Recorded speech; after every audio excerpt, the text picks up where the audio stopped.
Good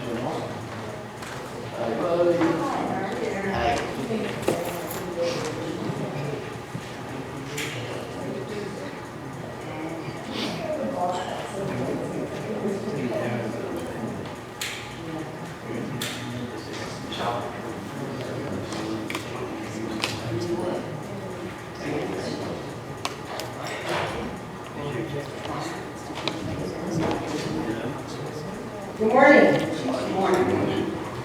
God is good. All the time. All the time. God is good. Nice to have you with us this morning. Our announcements, we have an insert that we have next minute. We'd like to have our bazaar, but we need help, so if we can do any of these things, let us know. There's no Bible study this week here or at Bethany. Pastor Bart's on vacation.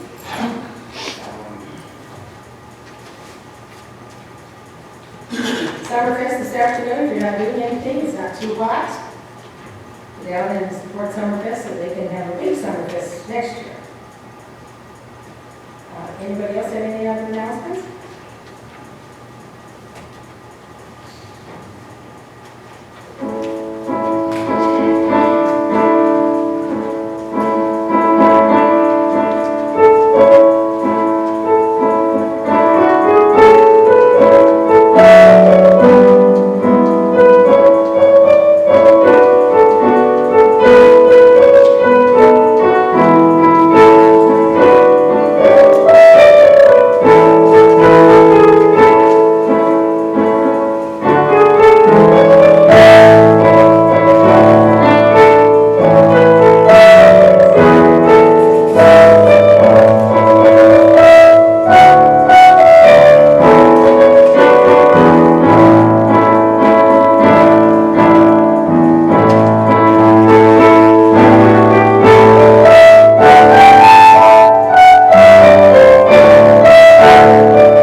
verses 15, 13 to 18, and 28 and 33.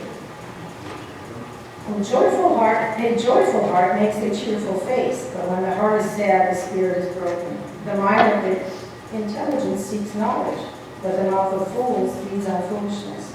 All the days of the needy are bad, but a cheerful heart has a continual feast. Better is a little with the fear of the Lord than great treasure in turmoil with the treasure.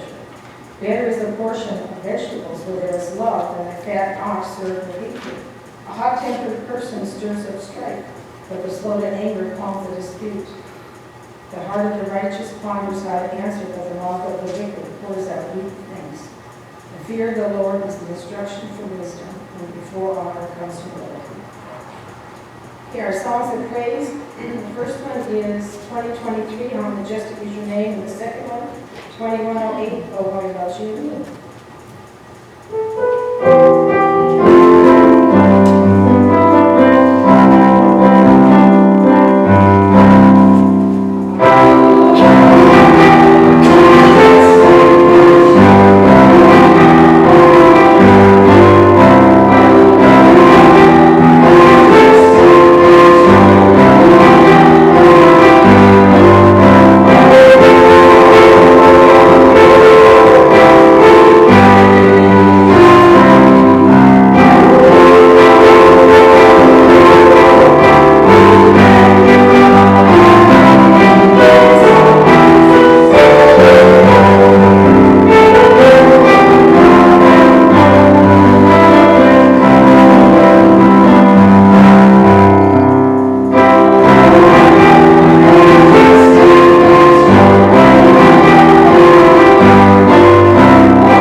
for all the gifts that you've given us.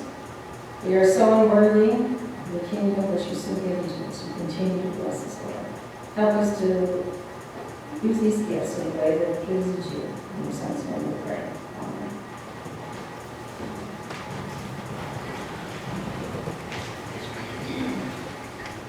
Okay, we have any joys this morning? Nice to have. Nice to see you. It's a joy to be here. We have joy and concern. Our granddaughter went to college this week and seems to be doing good. She's okay. Now the grandson goes this week, and so we need prayers for all those freshman college kids going and their parents and grandparents, and all the school kids that are going to be going. Grade school and high school. We don't know what's going on, so we need to keep them in prayer. You have joys? Praise God for traveling verses for them. How about concerns? For our country, yes. We want to remember the people with COVID and the earthquakes and the fires. We're so blessed to live where we are that we're not affected by any of that stuff. Any other concerns? The Americans that are trying to leave Afghanistan, hopefully they get out safely.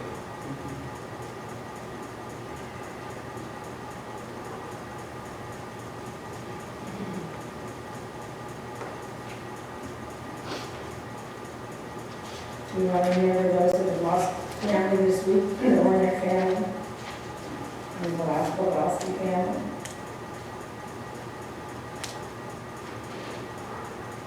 Anyone else?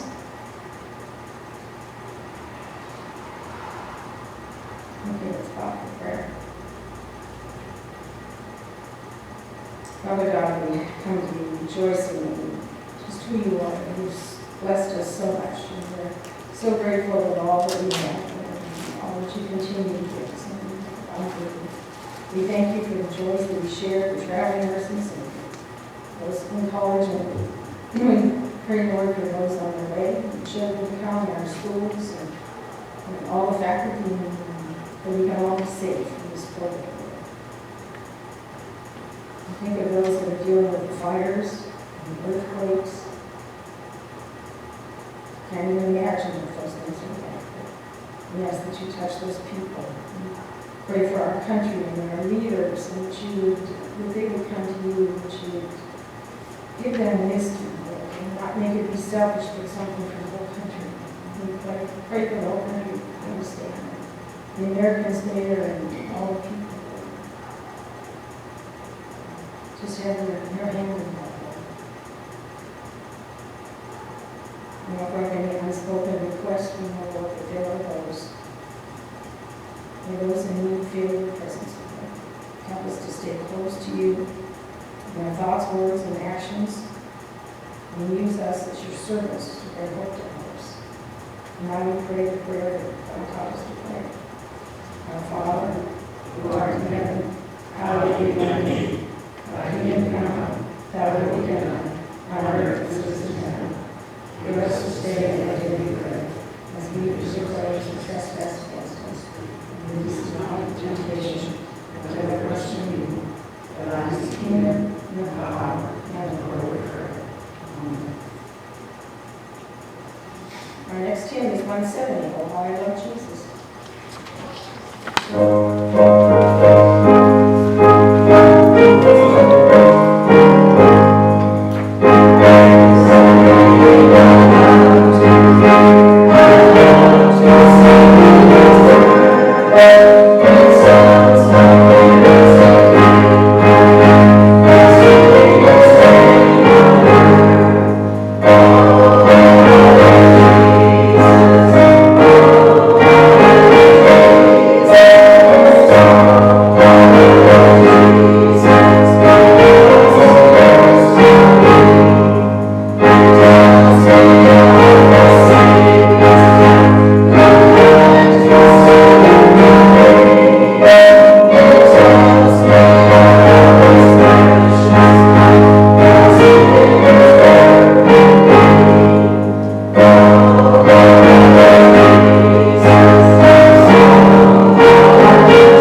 second lesson comes from the Gospel of John, chapter 21, verses 15 to 17. This is considered the love motivation. So when they had finished breakfast, Jesus said to Simon Peter, "Simon, son of John, do you love me more than these?" He said to him, "Yes, Lord, you know that I love you." He said to him, "Tend my lambs." He said to him again a second time, "Simon, son of John, do you love me?" He said to him, "Yes, Lord, you know that I love you." He said to him, "Shepherd my sheep." He said to him a third time, "Simon, son of John, do you love me?" Peter was grieved. He said to him a third time, "Do you love me?" And he said to him, "Lord, you know I love you." "You know that I love you." Jesus said to him, "Tend my sheep." The word of God will be glorified.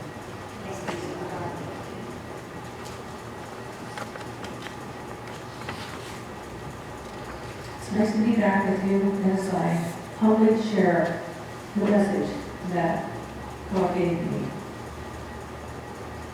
It's entitled Stirring the Pot.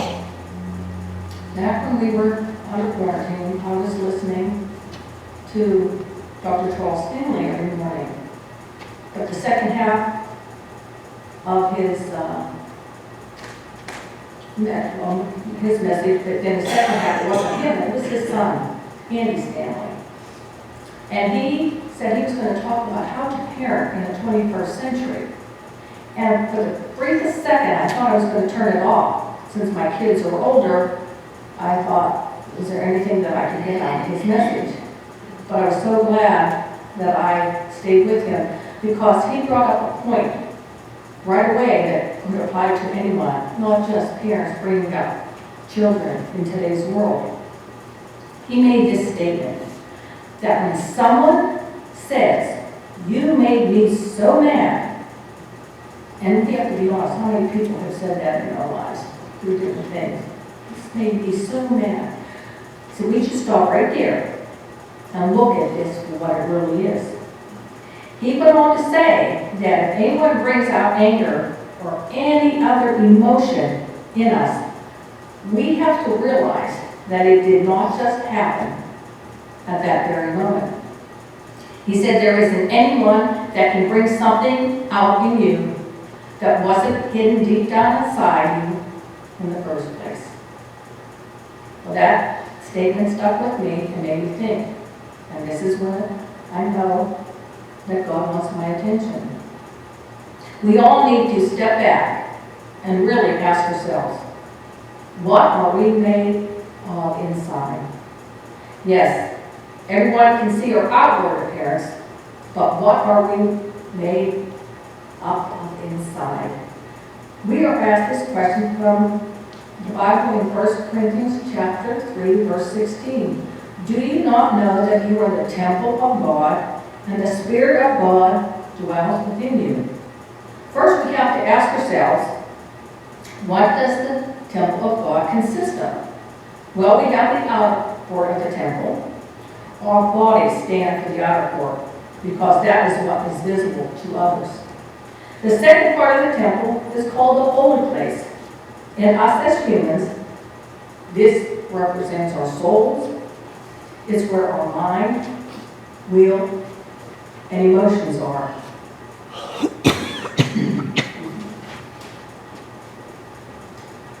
The innermost part of the temple is called the holiest of holies. In other words, for us, that is our spirit.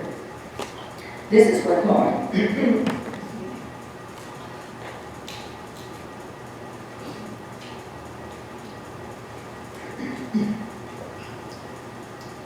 This is where God comes to live at the time of our salvation. In the book Beyond the Veil by Alice Smith, she says that 2/3 of a person is hidden and only 1/3 is visible. So why then do we spend so much time building up and maintaining our outward appearance when it states that we will turn to dust? And in 2 Corinthians chapter 4, verse 18, these words remind us of this. We shouldn't look at the things which are seen, but at the things which are not seen. For the things which are seen are temporal, but the things which are not seen are eternal. Which brings me back to what Andy Stanley said, that if we are claiming that Christ does live inside us, how can anger, unforgiveness, holding grudges, and so on come out of us? Why are they hiding? Where are they hiding? And why are we trying to hide them? Is the better question. Why are we trying to hide them? We've heard this before, that God knows our hearts. So if Christ is indeed in us, shouldn't that be what comes out of us? After Andy made that statement, I couldn't turn my mind off. That's when God takes over my thought process. And I pictured a big pot of vegetable soup on the stove that I had made. And if I stir that soup, what should come to the top? The vegetables that I put in it. Nothing else, just those ingredients that I put in it. So I asked myself, and I ask you that same question. What are we made of? What are we made of inside? If we were all a pot of soup, and someone stirred us up, what ingredients would rise to the surface? We all have the ability to digest whatever we want in our bodies, right? That's called free will. But I remind you that we are the temple of God. Our outer layer is our flesh. Christ died in the flesh, so we wouldn't live in the lust of our flesh either. We were by nature children of wrath. But everything changed, or should have changed, when we accepted Christ. The second layer is within our minds, will, and emotions. So let's focus on this inner layer right now. When we refer to our senses, like touch, taste, and smell, you realize that we have choices with our senses? We can let the world control them, or we can let Christ in to help us control the sin that lurks around. Now, some of us have this fire that's going around the world. They know what it's like to miss those things like taste and smell. So if we really claim that Christ is living in us as Christians, we shouldn't want to miss out on anything. We need to constantly be aware of what we are letting in our bodies and what should be cast out. Alice Smith, who I talked about before, told this story in her book. Brian, her young son, asked her at dinner one night if Jesus liked green beans. Yes, she replied, he does. Why do you ask, she questioned. His answer was, because if Jesus is living in me, he has to eat what I eat, and I wanted to make sure he liked green beans. So no wonder Jesus said, let the little children come to me. They are so innocent and pure. They haven't had time to let the world knock their little mind out of focus. So if we could all keep that thought, maybe anger, resentment, and jealousy wouldn't have a chance to enter us and hide there either. We are told in Ephesians chapter 4, verses 21-24, to get rid of our old nature and put on our new nature. And I have to admit, last week when Pastor Art had a message about the old man, I thought, oh my, some of our message is the same. And I thought, it must be meant to be, if we're speaking about the same thing. So I continued with this. It says, to let the Spirit renew our thoughts and minds. So if we just look at this verse and take it at face value, we might think that getting rid of our old nature and putting on our new nature would be as easy as throwing an old shirt away and just simply replacing it with a new one. It sounds simple enough, but I think we all realize it's not that easy. This verse doesn't apply to our human mind and emotions, but does apply to our position. Our position pertains to letting Christ in our hearts at the moment we were saved, but the problem still lies in that because we are human, we let things of this world creep in and push Jesus out. Whenever someone stirs their pot and we see something like anger, jealousy, or envy rising to the surface, we need to stop right there and ask ourselves, why is it there? Why are we hiding it? And we also have to ask, does Jesus like that diet of that thing? And would he prefer a diet of love, joy, and peace? Now you might be thinking to yourself, it's impossible to carry love, joy, and peace around with you every day. Things happen. And that's true.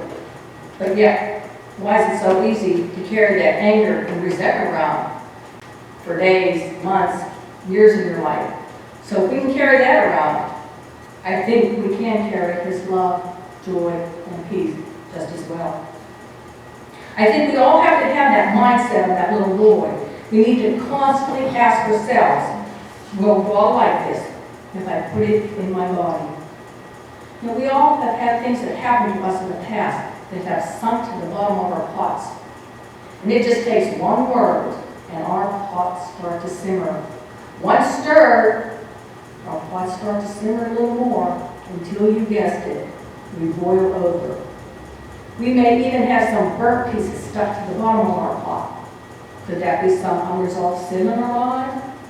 Things we haven't let go of yet? That is what Andy was talking about. Whatever comes out of our mouths has been in us all along. Stops and makes you think, doesn't it? The only person that should be controlling us now is Jesus. If that's so, then why all the violence and hostility in our world today? You might say, well, we can't control the world. You're right. But as Christians, we can control ourselves. We, as believers, have a responsibility of living out Christ's death and resurrection. We are to turn from our old life, which harbors resentment, anger, pettiness, selfishness, and embrace a new life full of God's light. That light is also the second part of God's temple. Let's go back to where we are told to put on our new nature. We established that is where we took Jesus into our hearts. In John chapter 8, verse 12, Jesus told us, I am the light of the world. He who follows me will not walk in darkness, but will have the light that leads to life. It is his light shining through us. Back in Jesus' time, they used oil in their lamps. Why? Because they had an abundance of oil. As long as they poured oil into their lamps, they never burned out. But if they had candles, as we do today, we all know that once the wax is gone, so is the light. Candles can be used to represent someone as Christians today, I'm afraid. We burn real bright at first, but if we don't have a steady supply of His Word going into our minds and souls, the flame dies out. But for those who continually supply their minds and souls with Christ by daily reading of His Word and praying, that flame will burn brightly, as do the oil lamps. So if this is true, then why do we spend so much time on our outward appearance instead of focusing on what we are made up of inside? Why do we focus on what people think of us instead of what God thinks of us? My little granddaughter had an incident at her preschool last year. They were having a little Christmas concert, and because of the COVID, each grade had to sing in their own little room, and they were going to put up together a CD. But each child was to dress towards the Christmas theme. Well, my granddaughter, who's 5, got this little red dress with white fur in the bottom and black belt, and she was so excited as a 5-year-old could be, because she's representing Mrs. Claus, if you will. My daughter said that her smile going out the door that day was as big as you could possibly get. But when she returned home, my daughter said if her jaw could have hit the floor, and that disappointment on her face, she says, I can't believe it. She said, what happened? She said, somebody made fun of her dress. She said, that she looked more like Santa than Mrs. Claus. Now you might think, well, that's not a big deal. No one was physically hurt.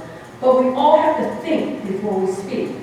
Is what we say going to uplift and be positive to that person?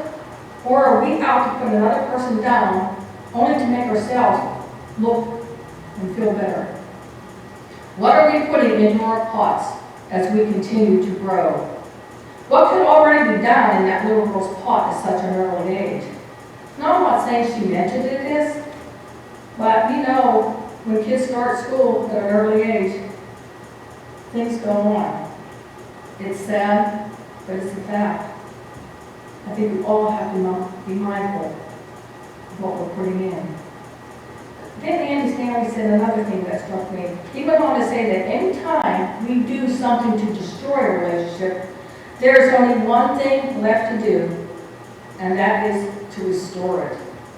And he told this brief story about his son and his wife. They had an altercation, and he had to figure out what he was going to do to make it right. And he knew just telling his son that he had to stay around the house for a week wasn't going to do anything. So he marches into his room and he said, okay, this is what you're going to do. Now, his son was 16 at the time. He said, you're going to take your mother on a date. Well, you can imagine the boy's reaction. I'll take my mother on a date. Yes, you are. You're going to get dressed up. She's going to get dressed up. You're going to ask her where her favorite place is to eat. And you're going to buy her flowers. And you're going to take her on this date. So he did, because he didn't have a choice. But the one thing that happened, they talked over their supper. They talked out their differences. And their relationship was restored. So isn't this what Christ is all about? Restoring relationships? Restoring our relationship with Him? What more can He do? He came down. He sent Jesus. He says, here I am. It's a one-on-one. If we don't have that one-on-one with Jesus, then we're missing out. Because that is the first key in restoration. The first key of forgiveness. And that's what we can be putting in our pots. What was the thing that Jesus said when He was hanging on the cross? Forgive them, for they do not know what they are doing. We may have relied on ignorance before we were saved, but I don't think we can use that excuse now. Some of us have already accepted Jesus as our Savior. Even though we did this at different times in our lives, we should all have arrived at the same spot or end result. The choices we make from here on out should consist of looking at things and making decisions from Christ's perspective. You may think I'm crazy to compare ourselves to pots of soup, but just think about it. We are to be God's vessels. A vessel is a utensil. Utensils are to be used. Hear these words from 2 Timothy chapter 2, verse 21. Therefore, if anyone cleanses himself from these things, hence our old nature, he will be a vessel for honor, sanctified, useful to the master, and prepared for every good work. Remember when Jesus directed His questions to Simon Peter, son of John, that I just read? Remember, He asked him 3 times, do you love me? Yes, I love you. And Jesus said, feed my lambs. The second time Jesus asked him, he said, yes, then take care of my sheep. And yet a third time he asked Peter, do you love me? And Peter was a little irritated. Yes, of course I love you. And Jesus responded, then feed my sheep. When Jesus issued these 3 critical statements, I think He was making a big statement. It's easy to say, you love, but what about backing it up with words or actions? It's easy when people get married and they stand up at the altar professing love for one another. But what about when the times get tough? So many bail off early. So I just want you to consider this. What if Jesus was in front of us calling us by name, like did Peter? But instead of issuing those 3 statements, He turns into 3 questions. He asks each one of us, do you love me? And of course we respond, yes we do. Then he questions us, how are you preparing yourself to feed my lambs? You see, if we're not nourished first, how can we even think we're going to nourish somebody else? And then a second time he asks us, do you love me? And of course, yeah, we're responding, yes, we love you. Then how are you going to take care of my sheep? Then yet a third time he asks us, do you love me? Then what are you going to feed my sheep? What would we answer him? I think we should all stop and remember that even though Peter said 3 times that he loved Jesus, he was also the same person who denied even knowing Jesus 3 times. You know, and I have to be honest, I didn't make that connection. I mean, I've read the scriptures time and time again of how Peter denied Jesus. But I didn't realize that by Jesus going to Peter and saying 3 times, do you love me? He gave him 3 chances to acknowledge his love for him. That's how Jesus restored Peter. So what about our restoration? If Jesus is really living inside of us, we must feed his spirit every day. His spirit is the 3rd part of the temple, the innermost part of us. So I ask you again, what are we putting in our pots every day? Is it pleasing to God? If we are to feed his lambs, do you think he gives us more than 3 times to get it right?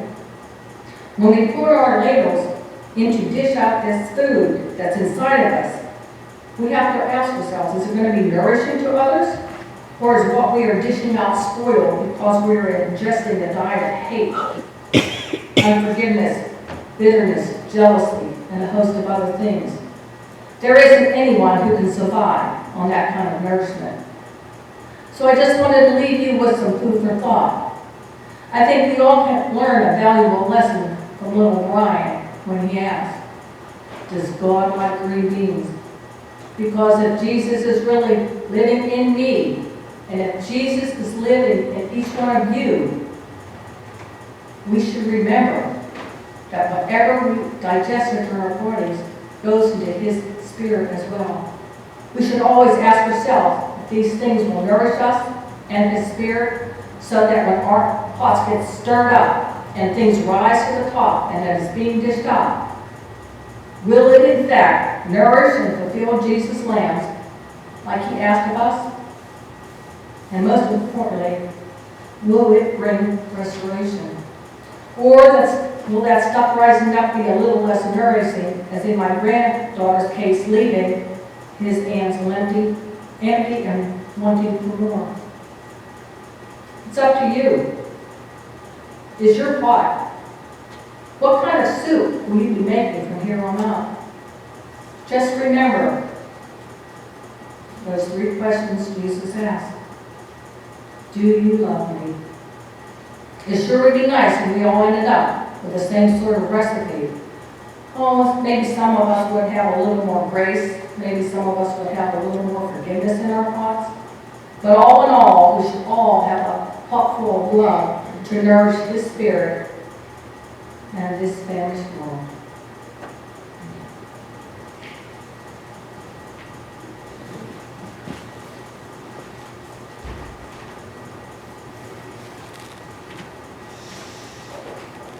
Rise and sing with her.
grace and mercy once again.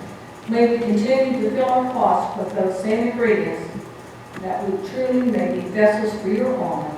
Now go with the blessing in the name of the Father, Son, and the Holy Spirit. Amen.